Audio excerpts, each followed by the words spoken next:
The evening was falling on Sodor. The engines were stuck in the shunting yard because the points leading to the turntable were jammed. As the workmen worked, the engines became bored. They all wanted to rest in their nice warm sheds. They began to talk about the upcoming Halloween celebrations to pass the time. I heard a little boy on the platform saying he's going to be a zombie this year. What is a zombie? It's a monster that is said to be a dead human come back to life. Or at least, that's what my driver said. He saw a movie about them with his wife once. She didn't enjoy it, so he said. Oh, that sounds scary.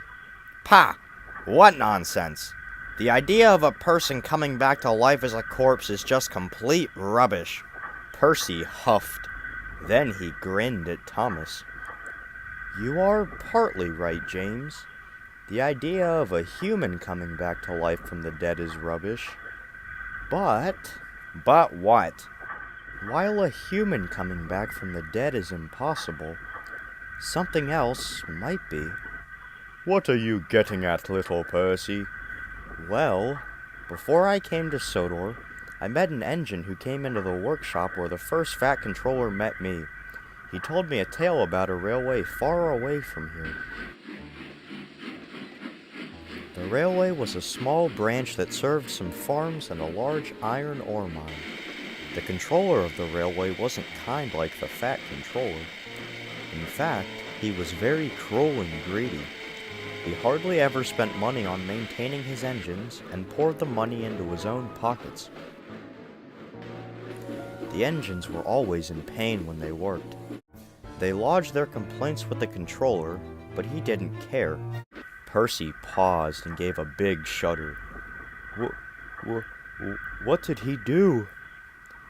One night, one of the engines, number 323, was asked to stay at a special shed that the controller had reserved for him. The engine who told me the story said he woke up in the middle of the night to hear the other engine crying in pain. A light inside the shed flickered, and then suddenly the screams stopped. After a few moments, the light went out and the shed doors opened. The engine closed his eyes to pretend he was asleep. As he heard the footsteps crunching away on the ballast, he opened an eye to see the controller walking back to his office. The engine went back to sleep, thinking this was just some dream. Percy paused, shuddering again. Oh, how wrong he was. The next day, the controller met the people who'd complained at the station. Ladies and gentlemen, I've heard your complaints about the pain of the engines. Rest assured, I have taken steps to fix this. Let me introduce you to the new and improved number 323. The engine was in the yard and saw what happened next. There came number 323, creaking and groaning like always, with his scratched paint. Men gasped in horror, a woman fainted, and the controller just chuckled.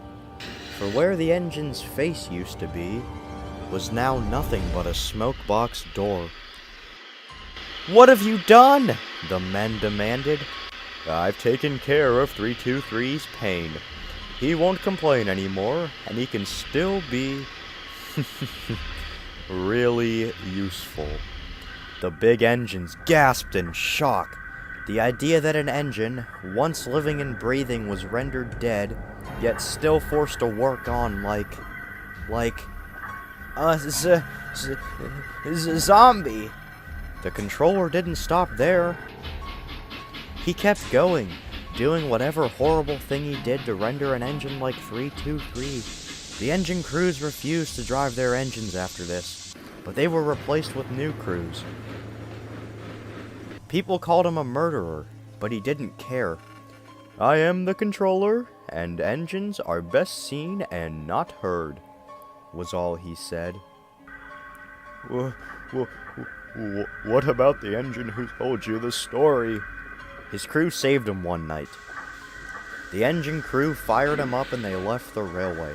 They didn't know where they would go or what they would do, but working anywhere was better than working on that railway. Better than working among the living dead. Just then, a workman came walking up. "The points are fixed. You can all get back to the sheds." The three big engines took off quicker than ever at that. Edward chuckled as he looked at Percy once they were out of earshot. "Do you think we should tell them about the faceless engines?" "Maybe some other time, after Halloween." And with that, the three engines puffed off to join the others in the shed.